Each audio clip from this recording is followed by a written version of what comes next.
I'm Shannon. And I'm Mark. And this is Dirt Sailor the Podcast. On this episode of Dirt Sailor the Podcast, we will be discussing Biden, Trump, Yemen, Iran, Israel, and Hamas. Happy Throat Punch Thursday. Well, happy Throat Punch Thursday. How are you doing on this fine day? Better than most people around the world. 'Tis true, 'tis true. We have it good. I'd like to be revved up today for this podcast. Are our engines started? Engine is started, running full throttle. My heart says so. Says I'm good. Whoop, whoop. Got good blood flow, no restrictions. Wonderful news. So we're good. Where would you like to start today with your engines revved? Well, I had a handful of darts today, and I was throwing them against the wall at my office with little sticky notes up there trying to help myself. Hey, so what stuck? Where should I start today? So what stuck was a dart in my finger because I actually dropped it and it went into my finger and didn't make it all the way to the wall. Just kidding. I don't throw darts on my wall at work. I'm just kind of hung and spun on Israel. Me too. It has been weighing on my heart. And the Jewish people and the Palestinian people and all those folks in the Middle East. Because truth be told, like you and I say all the time, we don't know what we don't know. And I try to go back in history. Problem is, I don't have a time machine where I can go back 3,000 years and see what really happened. Because, you know how they say curiosity killed the cat. And I'm not turning this into a religious podcast, but religion is a good thing, no matter where you fall in the spectrum of your religion.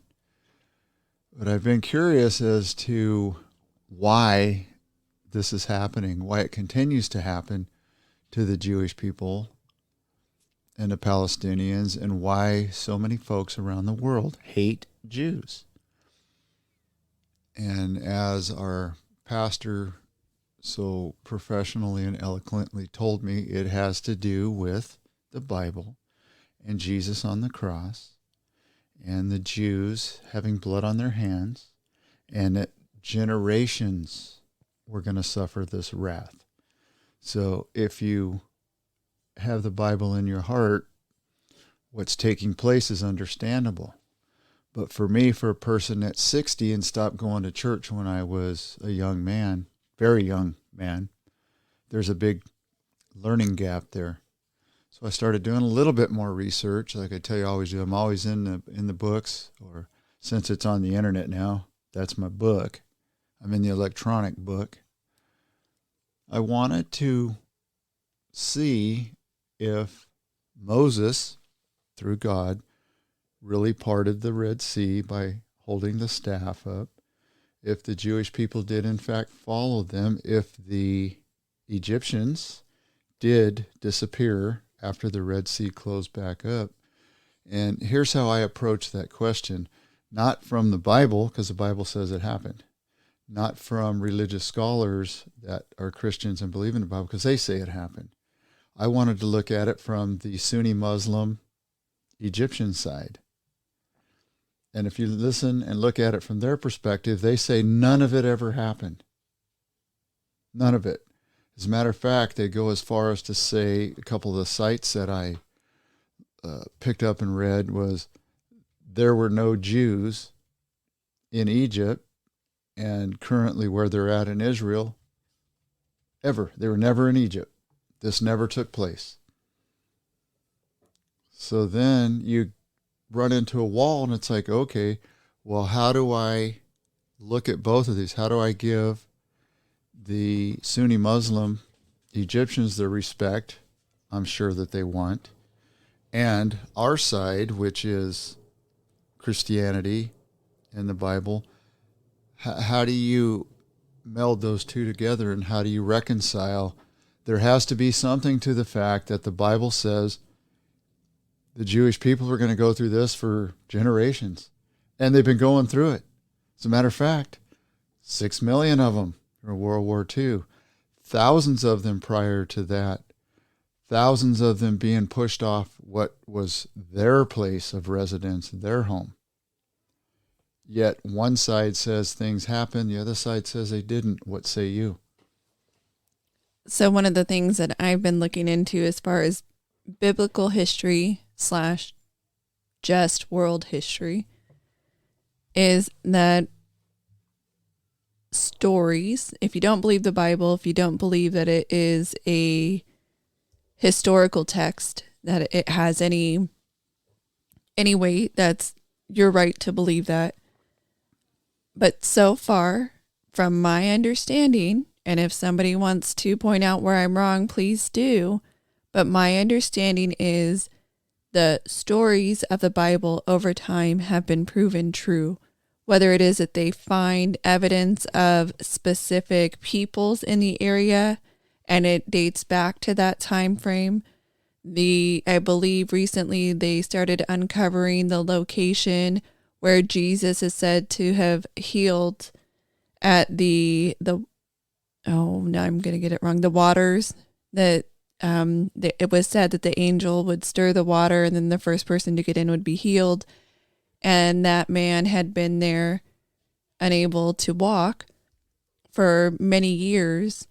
And then Jesus ends up healing him there at the waters. They have found that location. Now, mind you, they may not, they don't find the angel still sitting there saying, hey, I've been waiting for you to come up and so I can prove that it's true. But locations that were said to have existed biblically have been found and proven over time, but the opposite is not so far true, that they haven't been disproven. And that was the Bethesda pool? Thank you. No worries. Well, see, and that's where you have to look at all the other peoples, indigenous peoples. So we are to believe that Aboriginal people in Australia have been around for, one group says 15,000 years, and that's proven, that's documented. But now you have a group trying to tell Australians they've been there 100,000 years, when there is no found and no documented evidence ever that they were there that long. Because they carbon date something and say it must be true. Yes. You know, you have Incans, the Mayans, you have Iranians originally being Persians. What land did they really control? Are we to believe their Quran? Are we to believe their history just because they say it's true? And I believe like the Prophet Muhammad and the Quran comes several hundred years after Jesus. I can't remember I'm sorry, I'm doing terrible today.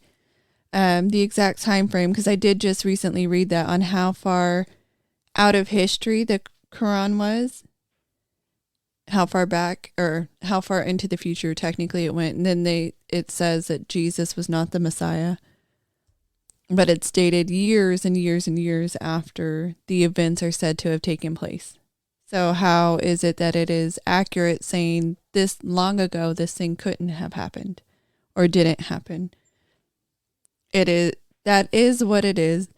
But if you look at the historical situation in Israel and in the region, there has been more to prove that the Jewish people, the Israelis, were of that land than to disprove it.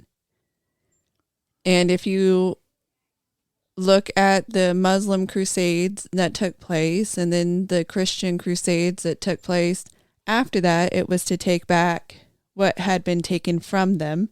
Warring tribes over time, going back and forth. And even in modern historical situations, and what I mean by that, even if we're looking back at 100 years, 150 years, let's not even reach back 1,000 or 2,000 years. Something as simple as, it's not simple, but from the river to the sea, that has been a chant by Palestinians and others who side with Palestinians, the Muslim Palestinians, such as Rashida Tlaib.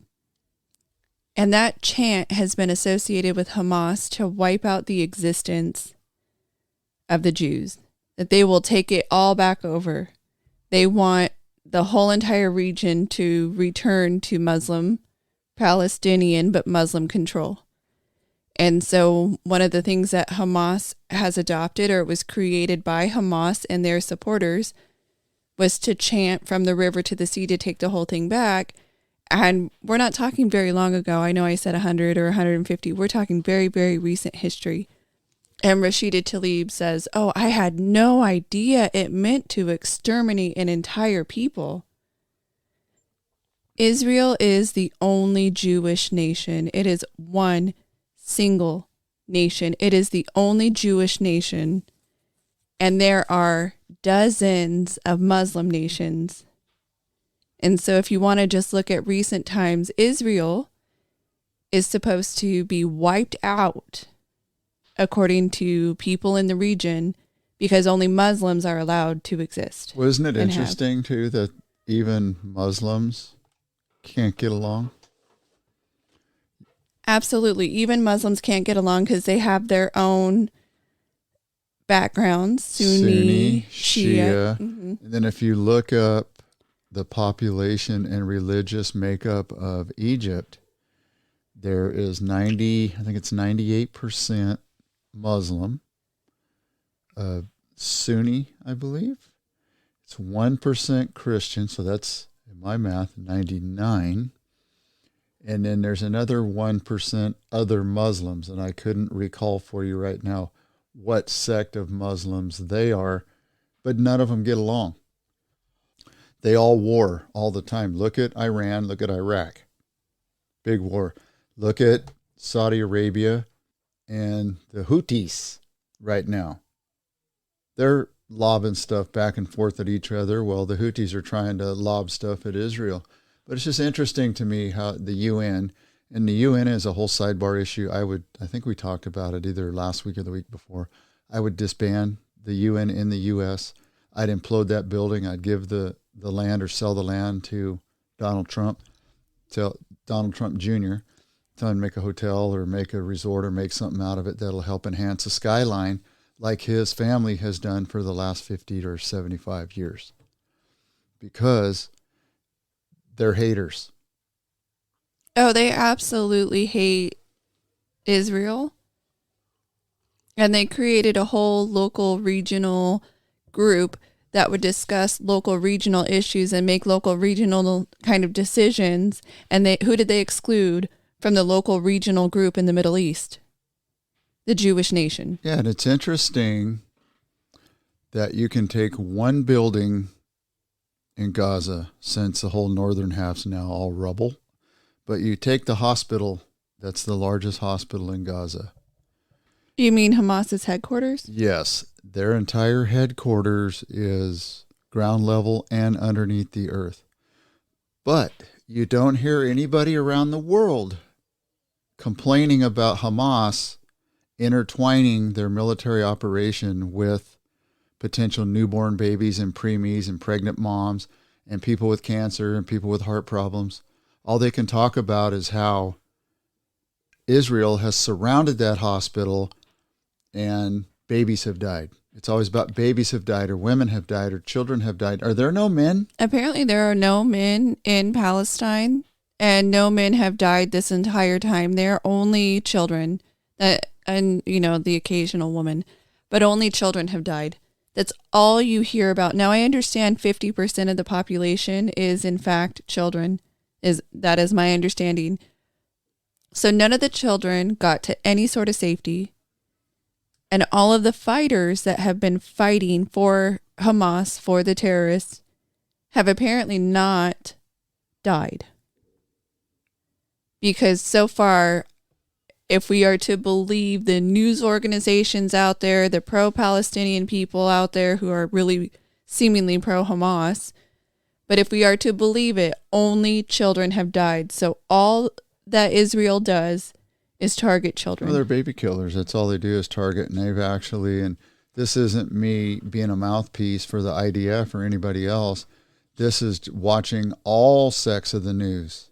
They have gone out of their way to ask them to leave, the civilians, because they have a mission. They know that this time it's for real, that they eliminate this group, they eliminate their structure, they eliminate their underground capabilities, because it's the largest terrorist network underground in the entire world. They have to eliminate them this time. I get it now.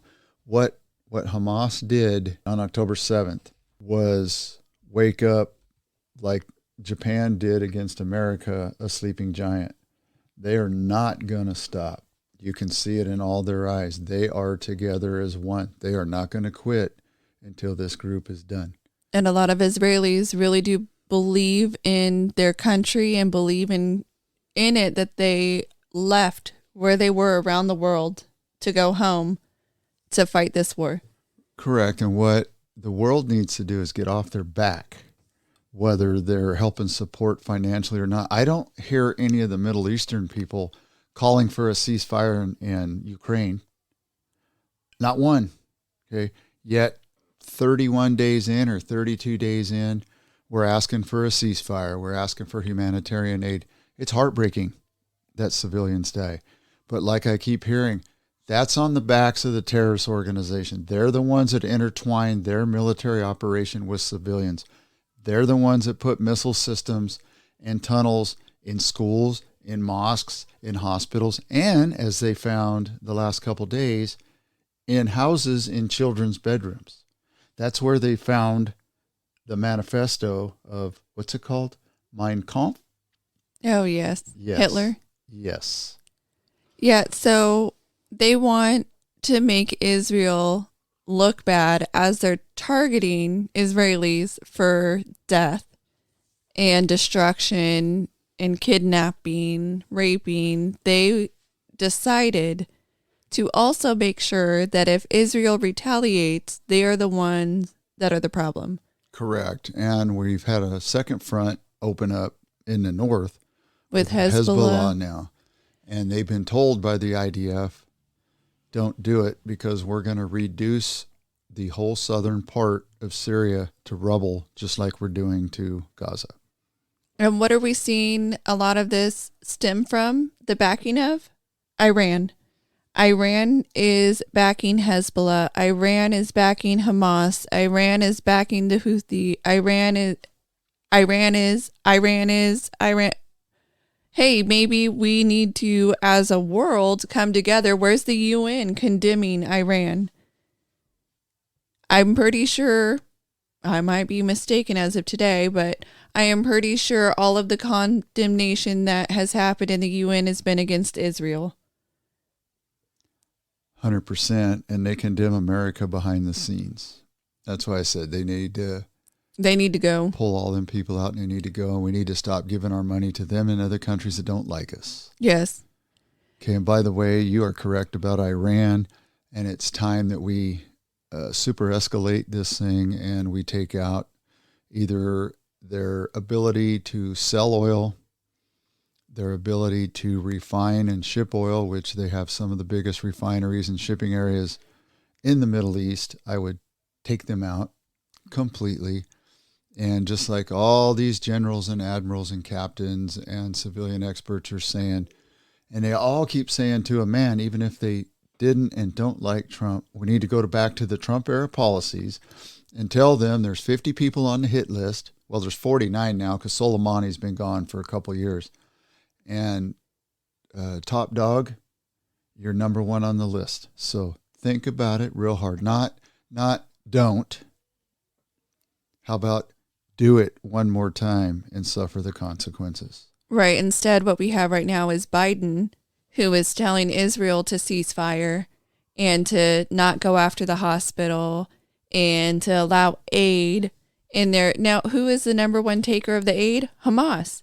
All of the money that was supposed to build schools, build hospitals, make their life better there in Gaza, Hamas took it, and it's been tunnels, weapons, and murder. You know, I thought about that today, as a matter of fact, when I was watching a lot of the civilian population flee south.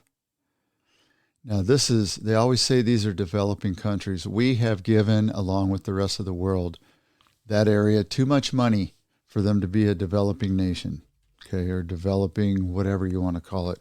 I saw people riding on little wooden carts being pulled by donkeys. And not just one or two of them from some farm there, dozens of them. You mean to tell me we send that country billions of dollars, or we send, I don't know if they're a country, the Palestinians billions. They are not a country because the Palestinian people refused the two-state solution, and they have had the opportunity to be their own country. Yet every time they attack Israel and Israel retaliates and thumps Hamas, and then they do a ceasefire, then what do they start talking about? Well, we need a two-state solution. And that's what they're talking about now. That's what all these other countries are talking about, two-state solution. But anyway, back to the donkeys and the little carts. They don't have the wherewithal to, supposedly, according to a radio station I listened to today, the Hamas is only 5 or 10,000 people. Force an election. Vote them out. Well, they got voted in 2007. They wiped out all of any opposition governmental people.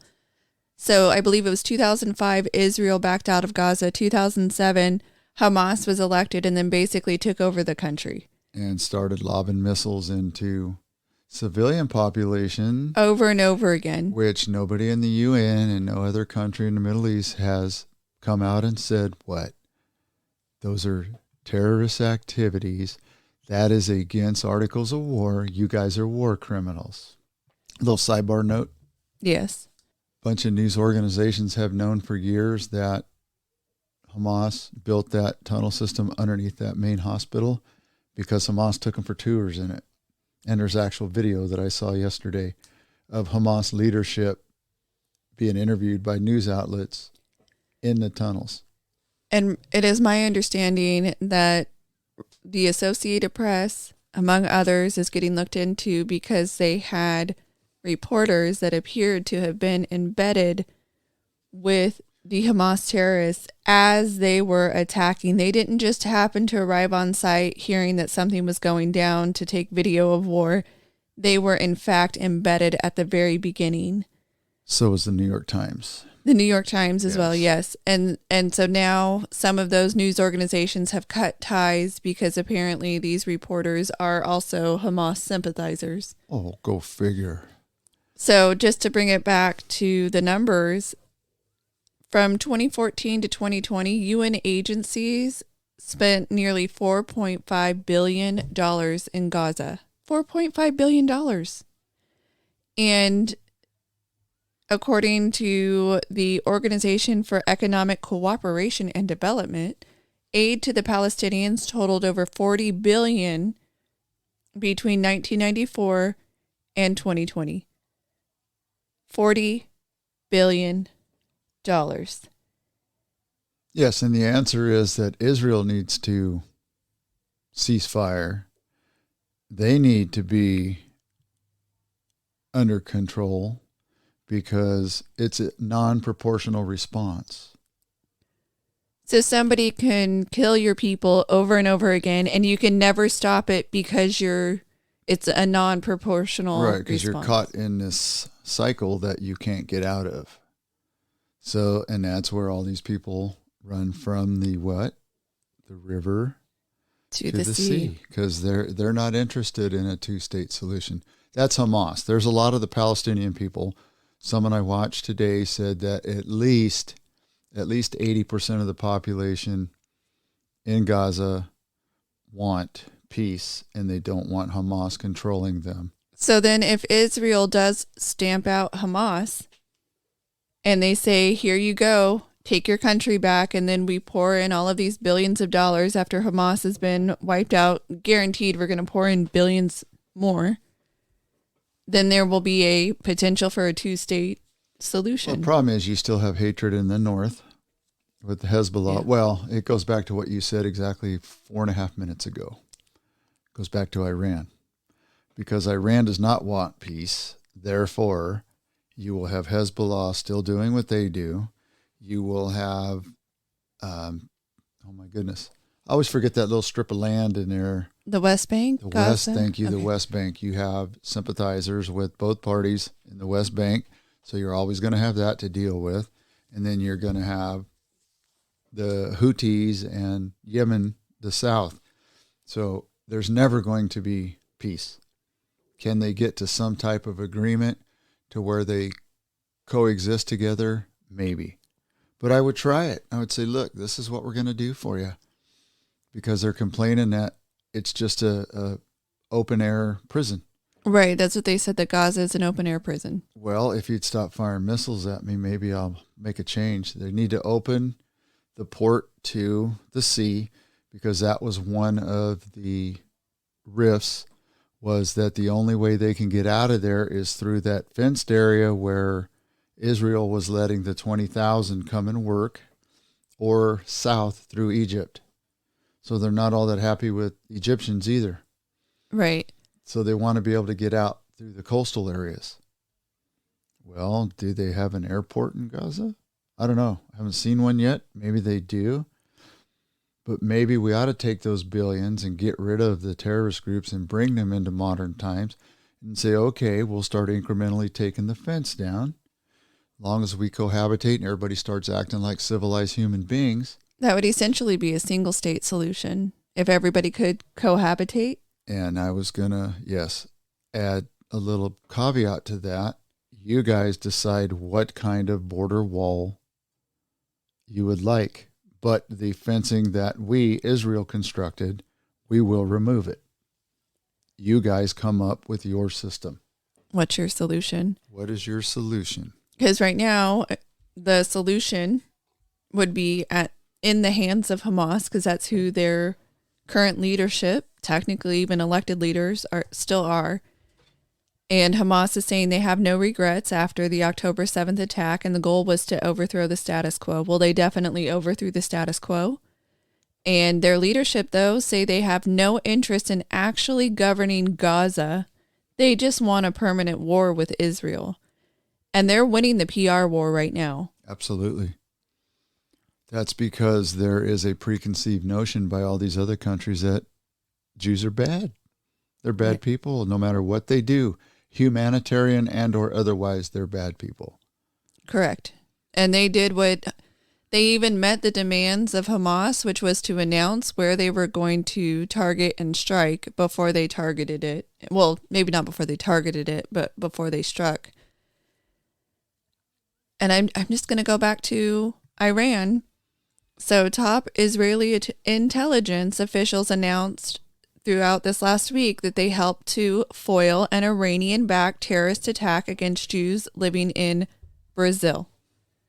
So Iran was going after Jews living in Brazil, and Iranian-backed terrorists have shot down U.S. military aircraft. It was a drone, no people on it, but it was over international waters. So again, the U.S. Defense has confirmed that the Houthis, the Iranian-backed terrorist organization in Yemen, shot down and claimed credit for a MQ-9 Reaper. The Reaper. The Reaper. And I've got a conspiracy theory. Oh, what's your conspiracy theory? They let them shoot it down on purpose. You think so? So they could identify their capability, what type of missiles they're launching, what they have, and kind of their command structure where they're at. If you see a bunch of buildings in the general area of where that missile was launched from, you know that. And that's an expensive toy to do that when we have all kinds of intelligence and satellites. And obviously we're good, but we failed. That's why this all happened from both sides, from American intelligence, from British intelligence, from Australian intelligence to Israeli intelligence. They all failed big time. And I'd like everyone to note that the Biden administration actually delisted the Houthis as a terrorist group back in 2021. Right after, I believe it was Mike Pompeo actually had them labeled, and as soon as they were leaving office and the new organization came in, they started doing the dirty work. Yes, sir. And by the way, for anybody that's out there listening that might happen to be from Iran, Persian, This podcast is generated from the middle of the Caribbean. We're on a 60-foot yacht. And the 60-foot yacht says, "Don't touch my dinghy." So, good luck. I would like to say I personally know individuals who are Persian, and they are wonderful people. As do I. They're great people. There is a terrorist problem, though. Yes, it's always the leadership. It's not the people. It's not the people. No. Yep. So we do have a leadership problem. And that is not just true of Iran and the Middle East. It is also true here in the United States. We have a leadership problem. We have a leader, or a supposed leader, who can't get out of his own way. He does the wreath laying ceremony at the tomb of the unknown soldier, and he can't figure out what he's supposed to do next. The military members actually have to direct him back to where he needs to stand. Yes, he was doing something the other day, and they actually cut the live feed. He was, I believe it was local to Washington, D.C., somewhere in the surrounding area, where he was doing a science-related, it was a science museum type of thing, and they were introducing all these different capacities and programs, and he just wandered off the stage in the middle of the broadcast. Well, you know what's crazy is sometimes people time out. Time out by meaning they get old. I think somebody has timed out. In fact, he keeps referring to Kamala Harris as president, and he just did that again. He's done. His goose is cooked. He should be back on his beach permanently. He likes the beach. He wants to be at the beach. He needs to leave office, like right now. Well, it's age and father time. Problem is, father time hitting me, because I'm just a middle-class simpleton, is different than a man that was elected to be the leader of the free world, responsible for nuclear codes and nuclear weapons, people's lives around the world, and helping through his surrogates set economic policy to make the country successful. And he has none of that. And I have a 411 for everybody. He's been in politics for 50 years. He never had any of that. Apparently, all he had, I hate to say this, was a son that was good with the gift of gab and could baloney his way into corporations using only his father's name and help make them all wealthy. And it worked for many years. Yes. He's not a policy-driven person. You look at what he's done, the sum total of his parts. I don't think it was very good. He was into foreign affairs, I believe, for a long time, and look at where that got us. We have wars on both sides of the world. Potentially, we're going to be drawn into a third world war, and he doesn't know whether he's supposed to turn left or right. Yeah, and let's think about that with a possible third world war. We're talking Russia, Ukraine, possible China, Taiwan. That's our possible. But now we have Palestine/Iran and Israel. What happened during World War II? We had Germany, but we had Italy, and we had Japan. And within the European theater, things were going on. Within the Asian theater, things were going on. Before the United States actually physically got involved ourselves, we were still sending money. We were still sending supplies. We were still helping. Our people were still going over there. We had covert operations going on from before December 7th, 1941. Does that mean they were sneaky? They were sneaky peekies. Sneaky peekies. You know who I blame for the major escalation and the failure in Europe was the Kennedys. I believe it was his grandpa, because he was the ambassador and he was sending back wires or communiques back to the president at the time that don't worry about Hitler. He's not a big player. Everything's fine. Nothing to see here, from what I recall from reading a couple books and watching some historical news outlets. So had he been a little more proactive, said, hey, we got a problem here. We either need to knock this guy off or we need to bolster England and knock this thing out quick. No, it went protracted. Italy jumped in, and then it became a mess. It was an absolute mess, and it was two different end points, both in Europe and in Japan. There were a multi-fronted war. It was separate. Let me bring tears to your eyes. Every time now, see, I'm a 60-year-old softie now. Now, since I've had open heart surgery, I'm really a softie. I cry when the wind blows. Just kidding. I'm stronger than I ever was.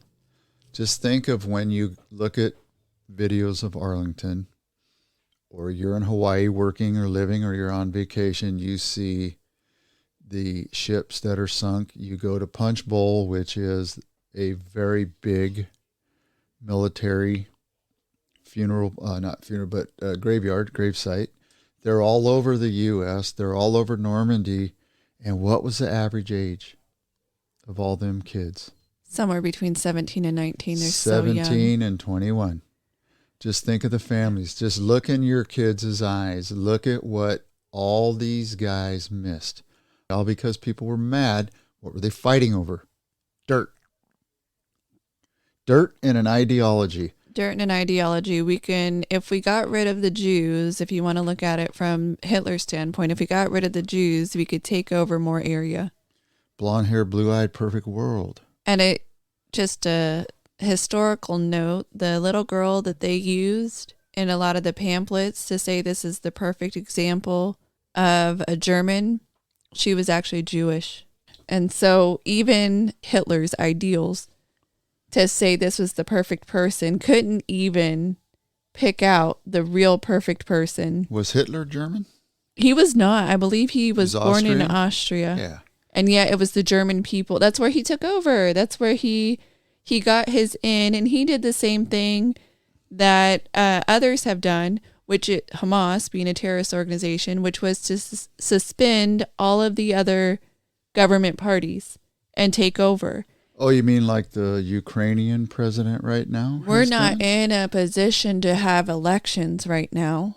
Yeah, he just said that. He just said that they were not in a position to have elections. And if we got drawn in to World War III, which, sad to say, it seems like we're going to at this point, who wants to bet that Biden would do the same thing? We're not in a position to hold elections right now. I would strongly believe that him and some in his party would want to do that. I don't know if the American population would let it happen, but they darn sure try. But, just think about what's going on in Israel and all the reservists that are over there fighting right now.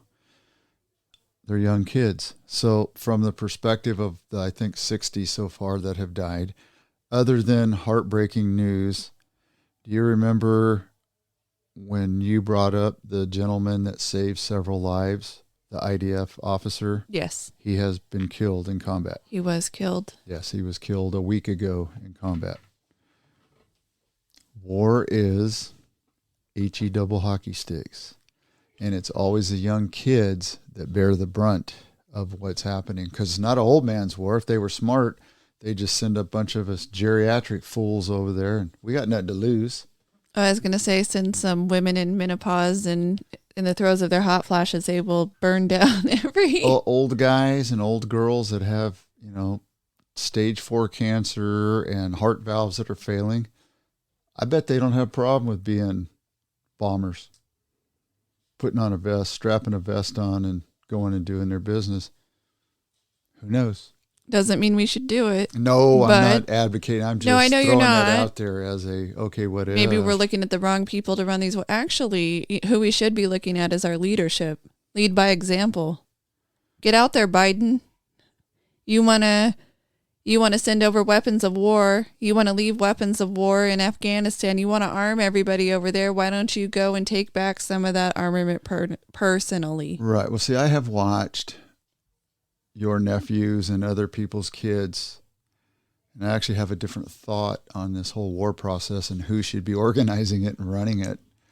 Because you look at how good these kids are with this show or these videos, Modern Warfare and all those other games, they're really good. They're the ones that should be in D.C. and hidden in NORAD in the bunkers telling our generals how they should fight these wars. Because it's not an old man's war anymore. Nope. It's a young kid's war, and they're so technically savvy that they would probably do actually a really good job. And no, I'm not advocating that you send 15-year-old kids to go teach people how to kill. It's tongue-in-cheek. So let's dive back into our leadership or leadership in general. Or lack thereof. Let's do it. Or lack thereof. So in Virginia, we saw that the Senate, the Virginia Senate, and the state house swung Democrat. Now, the state house was previously swinging Republican, and the Senate was held, basically. And so it was a little bit of a blow to the governor because they were hoping to swing more towards the Republican side. That way they could get more done, whatever Glenn Youngkin wanted to do there in Virginia. So anyway, I heard about it. I don't know how much you heard about it, but it was just a swing for the state house and continuation of the Senate. Well, it turns out that there's a possibility that one of the Democrats that was elected to the Senate may have lied on her campaign paperwork. And if so, she could potentially be replaced by the governor's appointment. And likely, since he is a Republican, it would be a Republican appointment that would cause the Senate to be tied. And then the lieutenant governor, who Winsome Sears, would be the tie-breaking vote. So since it's Republican and Republican, more likely it would lean Republican. I feel like I'm just a parrot repeating myself. It's okay. But it would appear that Hashmi claimed that she lived in an apartment in a specific area in District 15. 4 neighbors filed a complaint saying that she actually lives outside of the district, and she lived in a house, not in an apartment, but in a house. And at this house, I guess they decided to drive by 62 times during the month of October to document her residency, and they noted that her car was parked at this house late at night and early in the morning. She would leave at 8 a.m. in the morning, so it would appear that she was in fact staying overnight at the house and leaving in the morning like you would normally leave for work. Yes.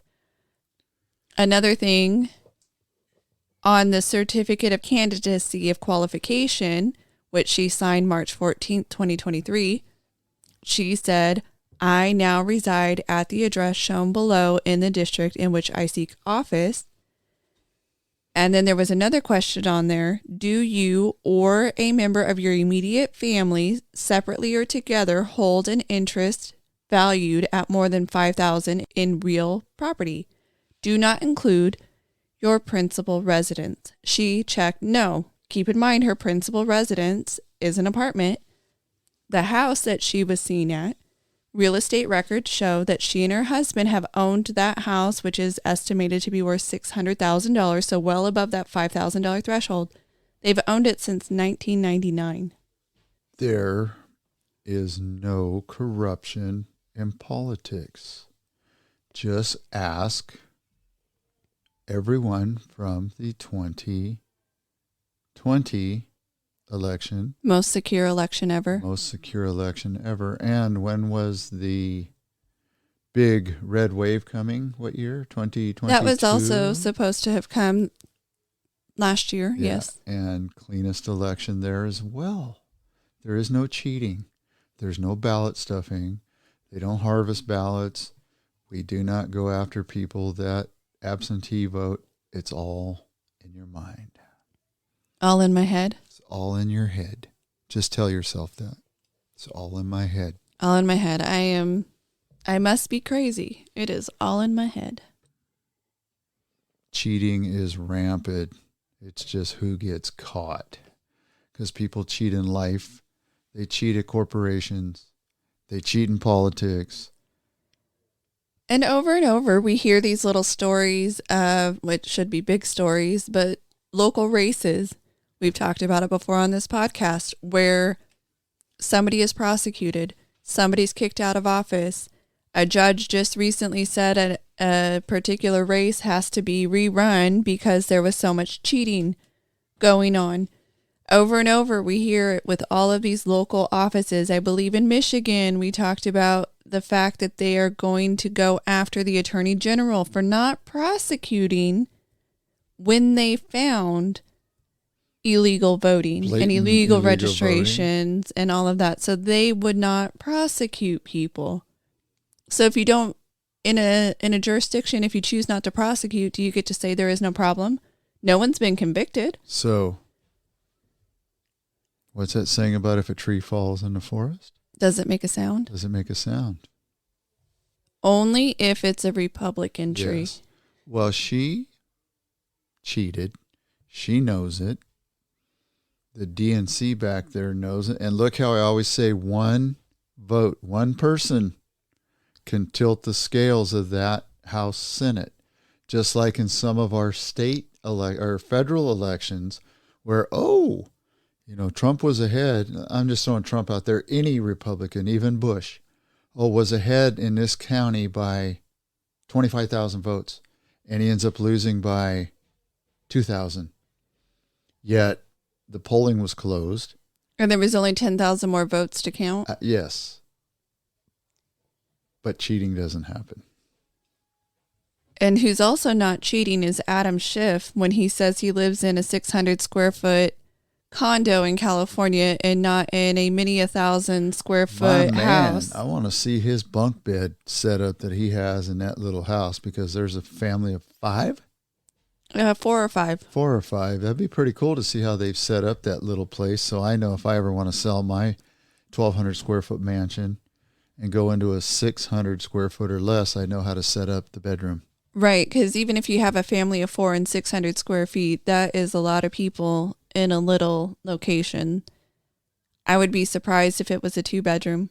That sounds more like a 1-bedroom, but I'm open to being wrong. Well, do you think constituents and people would feel better about him if he just came out and told the truth? Well, if he came out and told the truth that he really doesn't live in California, he can't be... he can't be a California senator. No, but what's funny is we just had an appointed official for California Senate, well, for the U.S. Senate, the California representative, who was also living in Maryland. There must be something about living in Maryland that makes you eligible here in California, because she had to come and register as a Californian and then get appointed. Well, since I own a home in Fresno, California, that should entitle me to... Represent Maryland? Represent Maryland or represent the 11th district in Texas. Something like that. Because mentally in my mind, I always wanted to buy a piece of property in that district in Texas, and I just haven't done it yet. But it's like you already own it. Yes. I own it in my mind. So another thing with our leadership, speaking of California, not Texas, California is in bed with China. We saw it when Newsom went over to visit the leadership in China just recently. And in fact, people from his party are now accusing him of running a shadow campaign for president by doing that. But here in California, especially in San Francisco, we are about to have a U.S.-China summit. And for the U.S.-China summit, the Asia-Pacific Economic Cooperation Summit, they have decided that they don't want these world leaders who are coming in from China to see how bad the situation is in San Francisco. So they started a little cleanup crew, and they have been getting rid of the massive homeless encampments that people might see should they come to San Francisco. And they have cleared out, power washed, pressure washed all of the streets, got all of the human matter off the streets, got rid of the drugs. And so they will clean up San Francisco for fancy leaders coming from China and the Asia Pacific. But how many times did people in San Francisco get told that they're terrible people for wanting to run homeless individuals off the sidewalk, or they should just put up and deal with it because it is a life circumstance and it's not fair that you don't want open air drug use and to climb over the needles and to send your kids to school where they have to navigate the roadways and the walkways between human matter and drugs. Well, these Indo-Pacific people are not dum-dums. They can watch television. They know. They've been watching it for the last 10 years. They know the state of California and other states in the union. And another way I know is because they own a lot of property across the country. So their representatives are here telling them what areas to buy in and where not to buy to stay away from the homeless population. So they know. They know, just like when our president went down to the border one time, and then they did a clean sweep first, cleaned it all up, made it look good. And then he goes through there. Oh, it looks great here. Nothing to see here. Let's go home. Let's go back to my beach house. Beach house in Delaware. Where he was just at this weekend prior to going to San Fran, right? He's going to be going to San Fran, yes. To meet with the Chinese leader. Yes, and I believe that they're also going to have a nice fundraiser out here for him for his run for president. And what they'll do is they will do something that is official capacity, and then they'll go to the fundraiser so that way they don't have to reimburse the plane ride there and all of that. So they co-opt it. They double. Right, they double dip. Maybe they should fundraise for Alzheimer's research to help his rehab and all the thousands upon thousands of Americans that have it currently. That might be helpful. So continuing with leadership, there was a small town in Michigan, the Green Charter Township, that has ousted its entire local government. Fired. They were all fired. And that was because they had given the green light to a Chinese-linked green energy project. And when the local government approved plans for this high-tech company, Chinese battery company, to come in and do a multi-billion-dollar electric vehicle battery manufacturing plant in the area, the town folk decided that it was not in their best interest, and they were opposed to this being allowed. And since there were connections to the CCP, the local township people decided that they had enough, and they were going to stand up for themselves and not let the government tell them that it had to be a certain way when the town did not want it. So it is possible to take over your town and do what is best for your town and not have many government tyrants making deals Absolutely. with the CCP. And what happened to America way prior to Trump? What happened to America first?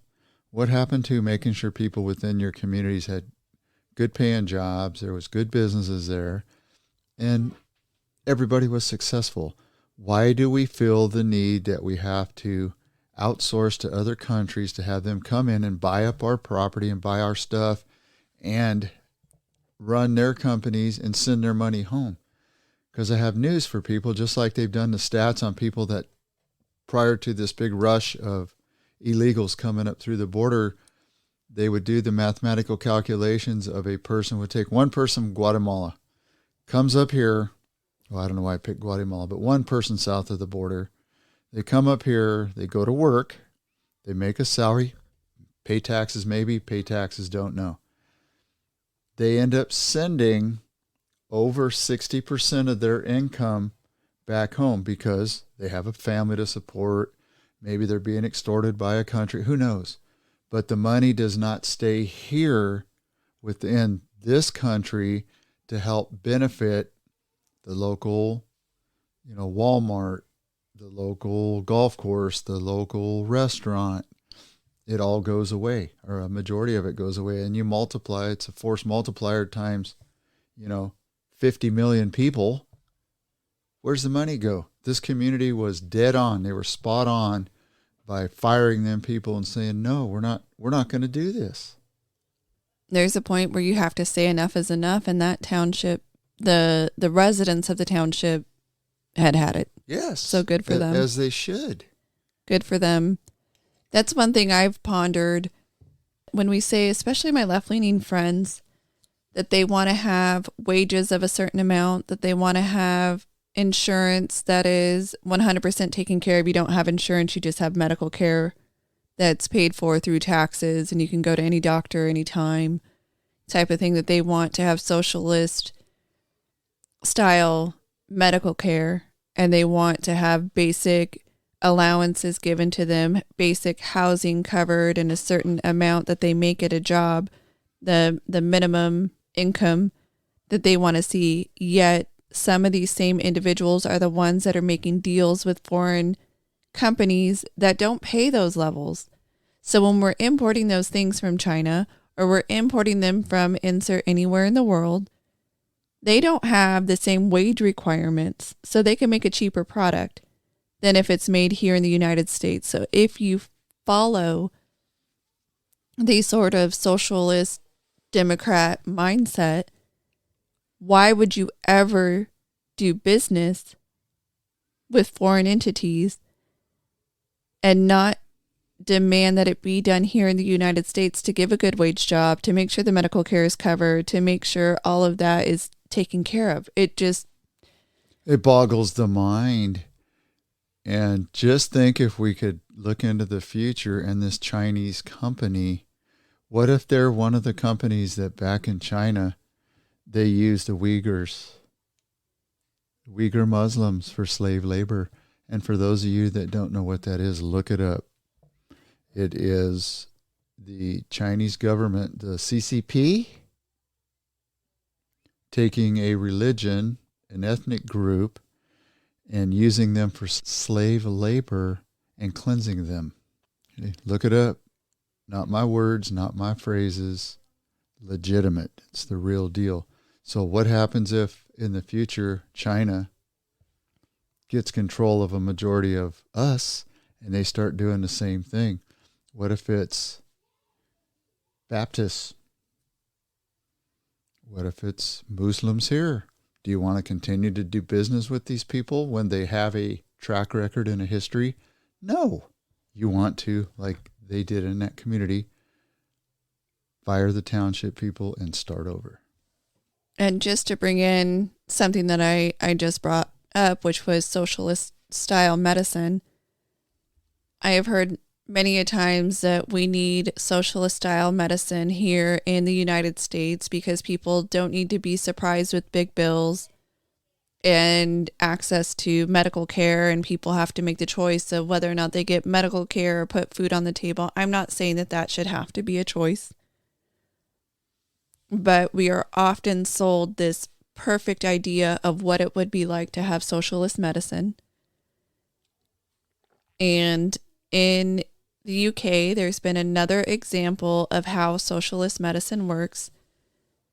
There was a baby, her name Indy Gregory, and she lives in the UK, has a medical condition that needed a lot of care. But she was born with a condition that caused her to need a lot of medical care. And in the UK, they had decided to no longer provide this care for her. It was really expensive, really involved. Well, her parents started looking around at other countries who may want to provide care for her and might have experimental treatments or just treatments in general that would help her. So they did, in fact, get an offer from Italy for her to come to Italy and receive 100% provided medical care. There would be no cost to the government in the UK. And she would actually become a citizen of Italy and get this full medical care. So the parents asked for permission to move her from the hospital that she was at to this new hospital in Italy. And the government, a panel of judges in the United Kingdom, denied the appeal from the parents to take their daughter, who suffers from, it's a rare disease, for this treatment in Italy. And they said that it would be more beneficial for the child to be taken off of the life-saving measures, the medicine that she was on and the treatments that she was on. It would be more beneficial for the child to stop all of these interventions and to just die. And so once the panel of judges did that, the daughter, Indy Gregory, passed away at a police-monitored hospice in her mother's arms because the UK government refused to allow any treatment of her illness anymore. So a death panel, yes, of fellow humans, yes, decided the fate of a woman's child. Yes. Which is wrong. And I believe justice or due diligence will be dealt to that panel of judges in one form or another. We're not going to do it. They're going to do it to themselves. But we have been told over and over again that it would be beneficial if we had this here in the United States. And that death panels weren't real. But yet a lot of the countries that we have been told are a model have death panels. Well, here's the thing about socialized medicine, in my humble opinion, and the medical care here in the U.S. How big is Italy, population-wise? It's a boot. Yeah, size of maybe Texas or a state like that. You know, what's the size of Canada? Because they have semi-socialized medicine there. So the population of Italy is just over 59 million as of 2021. So California is probably pretty close to their population. California is 39 million. Counted 39 million. Counted as 39. Yes. So we're talking one state to one whole country, Yes. 20 million difference. And that's how you can provide socialized medicine to small countries like that. Same thing with the UK. Same thing with Canada. They're probably about the size of California. Canada is the size of California, Yes. just over 38 million. So you could really Yes. compare California to Canada size-wise, population-wise. But there is still a lot of stories of Canadian people coming down to America for their medical treatment because it's still some of the best, even with all of our faults and deficits. We still have some of the best healthcare in the world. The problem is you have federal government and some state governments like this four-panel judge that want to interject their non-qualifying ideas into how to run our medical system. And I'll give you one prime example. Barack Hussein Obama and his advisors. Okay. We had a house, and I use this all the time, that was 95% complete, but we wanted to add a bedroom onto our house. Do you tear the entire house down, or do you just add the bedroom? That's what they did to our medical care. They did not have to go in and completely gut it and try to change it in their image. It's another college thesis program that was tried and didn't work. And now we're finding out, guess what? You want to go to the doctor now? It takes you 4, 6, 8, 10, 12, 14 weeks just to get an appointment. When prior to that, you could call, set up an appointment, and be in within a week. So whose plan is better? This socialized crud or a representative republic that's run by people in the system that know what they're doing, not government institutions? The government is only designed to do what? Provide us with good roads, provide us with good water, and a military that protects us from enemies, foreign and domestic. That's it. But they've gotten their hands into everything. Why? Because of all these organizations that lobby for them and are now putting millions, if not billions of dollars in their pockets. Yeah, so then we end up with investigations into different people. And if you cross the wrong Democrat or the wrong Republican, you get an investigation into yourself. I just said that yesterday. But the FBI has seized Eric Adams' phones amid a federal corruption investigation. So they're looking into whether Adams' campaign received illegal donations from the Turkish government. He would get the donations because he put pressure on the building inspectors to allow the Turkish government to move into their building. So he received basically a foreign government's donation. So now they're looking into him. They're looking into his money person. But he seemed to be on Biden's good side until he started saying there were immigration problems. And now he got his electronics taken so they can look into whether or not he did in fact was in fact a part of a scheme to get kickbacks for his putting pressure on getting a building. Which country? Turkey. So Senator Melendez, what country did he get gold bars from? Was it also Turkey? Yes. I would then think that not only did he upset the apple cart by calling Biden on the carpet, his name was probably brought up in wiretapping or paperwork. Part of the investigation. Yes, that has drawn him into the investigation.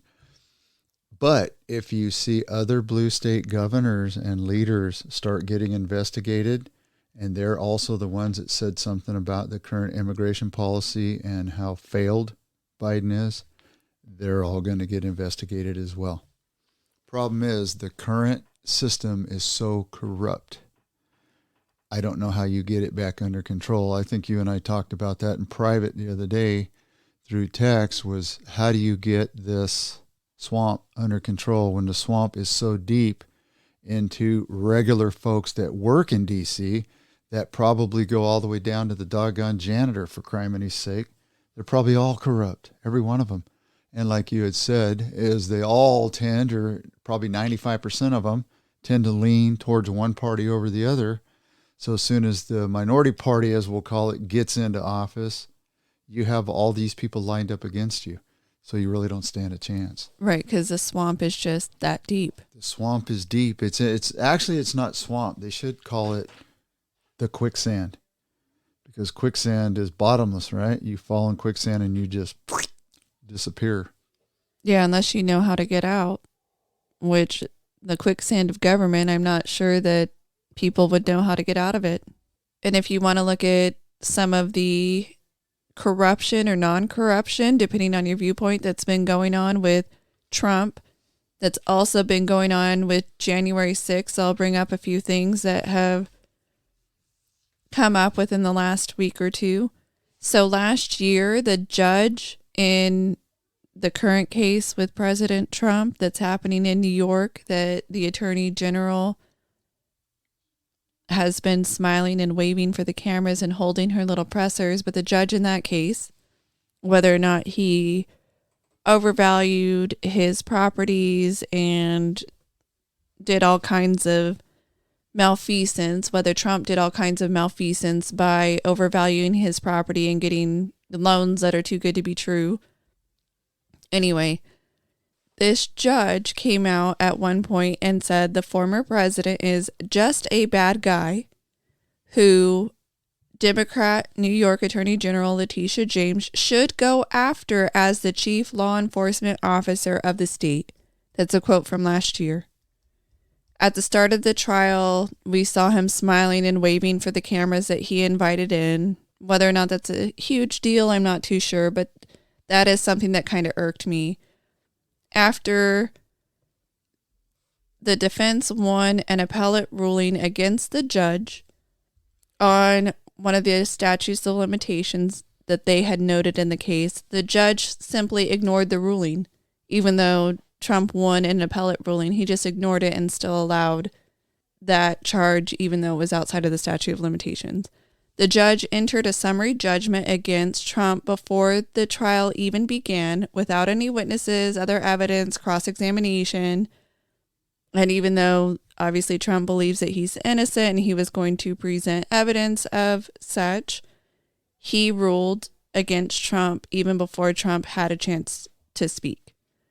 So as the trial evidence has been put forth, Trump paid back all of these sophisticated Wall Street banks on time and with the interest that he agreed to pay them. He has that paper that says, hey, this is my valuation, but you need to do your own valuation. And the judge said he didn't care, that he wasn't taking that into account. So apparently that judge's wife has had a lot to say on Twitter also. Yes. And her Twitter was taken down, or she made it private. She locked the account, made it private. But I don't know if it was Trump's attorney or some other person, a third party, has screenshotted and copied all that, so it's all for the public to see. And a news organization had asked that person or told that person none of it's true because we have no evidence. She showed the evidence, and now this news outlet has kicked her out as well and will not let her present any more evidence. Let me give you what a judge should do. Let me give you the 411. So legal decision makers, whether judges or jurors, are expected to evaluate cases on their merits without prejudice or preconception. Judges are expected to be impartial as stated in their oath of office. But, of course, they are human and may have implicit biases based on their identity and experience. It can be difficult, however, for a judge to assess his or her own impartiality. And that's where I say, okay, if that judge is not able to distinguish between what's right, what's law, what's wrong, there should be an outside entity that reviews people like him and immediately forces them to recuse themselves and go away. Yeah, and in this case, if he did, and it appears he did, say that Trump is a bad guy that needs to be gone after, then he doesn't need to be the judge in the case because he already has this notion that Trump is a bad guy and should be gone after. How do you not know your own bias? Oh yeah, I can totally be unbiased after saying exactly what I said. Well, and I asked one of my coworkers today while I was warming up in the bullpen, and we were talking about all of this being exactly what you brought up, which is Trump, the judge's wife. So this reminds me of the Jewish people. Okay? What do these people have against Trump? What do they have against him? Okay, what did he do for 4 years? He created one of the hottest economies, or helped through his advisors create one of the hottest economies in American history. There was more people of color employed than ever in the history of America, or darn close to it. He brought trade and he brought manufacturing back to the U.S. We were firing if it was a V8 on all 8 cylinders, if it was a V10, all 10 cylinders. He was doing, from what we could see, nothing wrong. He had the Middle East at peace. Okay? He threatened a country. He put them in their place. They stopped doing what they had been doing for years. For 4 years, it was pretty darn quiet, or 3.5. Okay? He took the skyline in New York with his dad starting first, and then him and all of his contractors, and made the skyline there, per one of the news outlets there in New York, one of the most beautiful places in the world. Okay? So what the heck do they have, this judge, this DA, what do they have against him? Is it that he's a bad person? Or are they just uncontrollable with their Trump derangement syndrome and their hatred because they're Democrats, because they're not critical thinkers? What is it? Outsider looking in, obviously I have my bias. They don't like that he is for the Republican Party, is what it appears to be. Because if you look at what happened in Georgia, and you look at his influence peddling that he tried to strong arm there in Georgia, if you look at who lodged the complaint, and then you look at what was actually said, not what they said what had happened, but what was actually said, it looks like two different things. But they are making it to be something it wasn't. Another one, January 6th. We've already seen trials. We've already seen people convicted. And it didn't matter if you were physically present at the Capitol or not. We have seen people convicted and sentenced to many years behind bars. And in some of those cases, against the Oath Keepers, there was a particular piece of testimony from a particular person that new photographic evidence has come out to show that what he said could not have happened. And so you have these convictions based on specific testimony from this individual that now they release the photos. Do you think if they had this during the trial, it could have been used? Or maybe they just decided it didn't matter. But when Trump was saying, this isn't who we are, don't do this, stay away, we love law enforcement, however he put it in his tweets, that was taken out. That was taken down. And they want to portray him as someone who said a magic word even before he was done with his speech, and then that magic word just set everybody off and they overtook the Capitol. And it was all Trump. Well, it was the hot dog theory. I always say that about people that just randomly come out and start shooting people with these mass shootings, that almost 100% of them are on psychotropic drugs, and through their government-sponsored psychologists or psychiatrists, they're being brainwashed into when they get a phone call and they hear hot dog, they go crazy. Okay. Same thing with January 6th. These people, when Trump said some key buzz phrases, they just went crazy and went and tore up the Capitol. And that's what a lot of news outlets accuse him of doing, was there was things that he was saying that were actually racist. They said were code words. They were code words and insightful when it's all a bunch of hooey. And I honestly hope that if he has evidence, whether it's classified or not, and it can be declassified, that defends him for the January 6th trial that's going to come up, that defends him for the Georgia election thing. Or the election interference. Yes, there's nothing wrong with someone asking if there was fraud. Nothing wrong, especially when, here we go again, machines turn on, machines shut off. Ballots show up, ballots go away.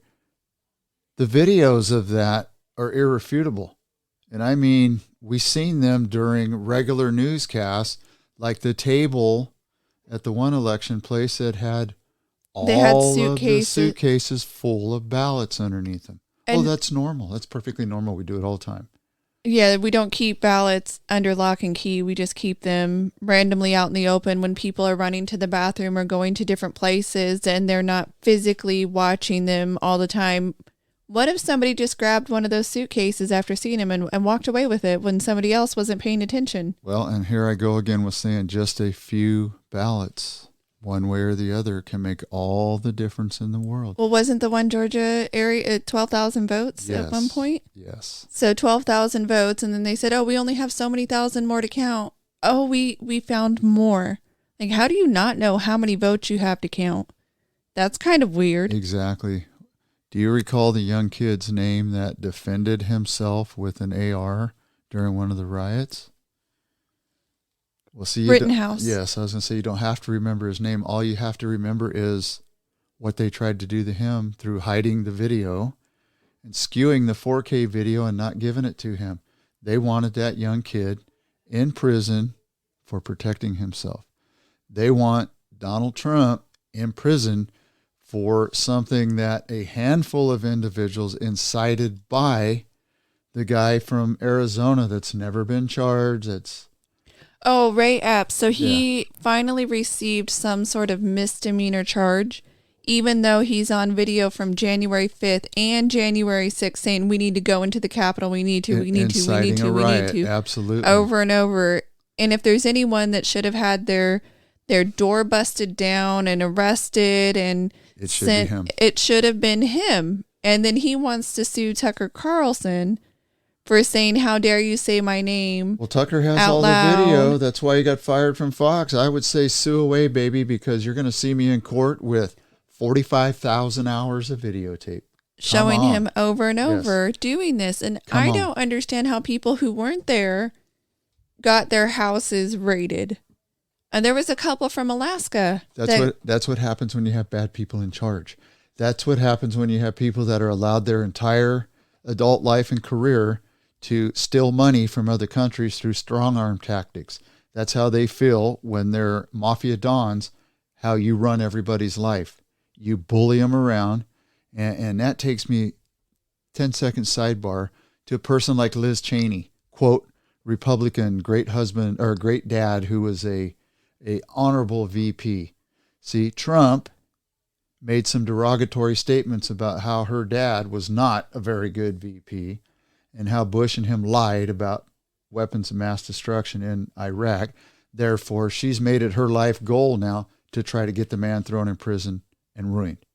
Anyway, back to other people being held accountable for their actions, not one man that, if you believe the tweets, and they will come out because Elon Musk will give them to him to present to court, was not his fault. But that's not the answer we want to hear. So what we're going to hear over and over again is that we have to treat him differently. And for some reason, we are treating him differently. If we were treating him the same as we did everybody else, either one, he wouldn't be indicted right now because everybody else is not indicted, or two, everybody else would be indicted along with him if these are in fact true crimes. Because Al Gore should have been indicted for when he attempted to overthrow an election there in Florida and was suing up. What? Another claiming all these different. Yes, a hanging Chad. He and all didn't that just stuff. take it and say, okay, this must be true. Or the number of times we saw representatives say that they weren't going to accept the election results on the floor of the House. Right. Well, see, that goes both ways then with him, because then Bush should not have been able to contest. Same. Yeah, neither one of them should have been able to contest. And then when Dianne Feinstein didn't like some results, no, she's dead now, but she shouldn't have been able to say that she wasn't going to accept election results. And if you want to look at having classified documents, Biden should be indicted.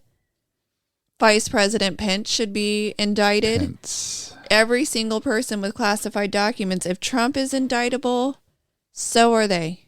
And so if you want to tell me that it's a crime, I'll accept that it's a crime when everybody else who did the same thing, and arguably they did it worse because they weren't president. So scales of justice are supposed to be equal, right? Right. And so if you want to tell me that those are crimes, go after everybody equally. When you don't go after everybody equally, even when it's a crime, it is also problematic because it means that you, again, the scales of justice, we're going to go after you for committing a crime, but only if you're someone we don't like. Well, right. And here's the deep state, like you said, within the archive department, that they only want to target and go after one side over the other. Because if they were good stewards of those documents, they would have known there was copies from Pence that were not in the archives, that there was copies from Biden, because he did it for 30 years. Right. He had stuff from his time as senator. So they would know that, especially if you're sitting, and I imagine they get to review video and watch these people have their senatorial meetings, and they're sitting there watching them writing, and that's all supposed to be public record and in the archives. And then they look up, August 21st, 1982, there was a 4-hour meeting between 12 senators. I have documentation from everybody but Biden. Buddy, where's your documentation? Hand it over. And I want to say something before you close this here pretty soon.